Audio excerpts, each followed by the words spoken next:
તો તાલાલામાં એએસઆઈ પર ભાજપ કાર્યકર્તાએ હુમલો કર્યો। પરિવાર સામે જ હુમલો કરી 11,000ની રોકડની લૂંટ ચલાવી।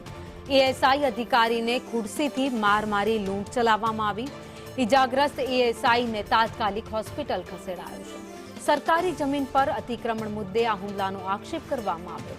ભાજપ કાર્યકર ઉદય કોડિયાતર વિરુદ્ધ ફરિયાદ દાખલ કરાઈ છે।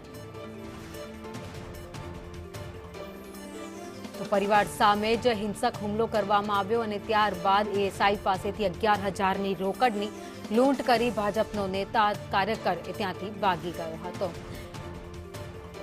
તો ભાજીપાવની લારી હતી ગામમાં જ્યાં બનાવ બન્યો હતો। ચશ્મા મોબાઈલ પણ તોડી નાખવામાં આવ્યા। ઇજાગ્રસ્ત એએસઆઈને અત્યારે હોસ્પિટલમાં સારવાર માટે રાખવામાં આવ્યા છે।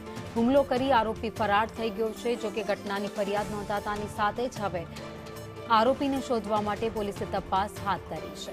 તો સરકારી જમીન પર અતિક્રમણ મુદ્દે અદાવત રાખીને તેના ઉપર હુમલો કરવામાં આવ્યો હોવાનું અત્યારે પ્રાથમિક તારણ સામે આવ્યું છે।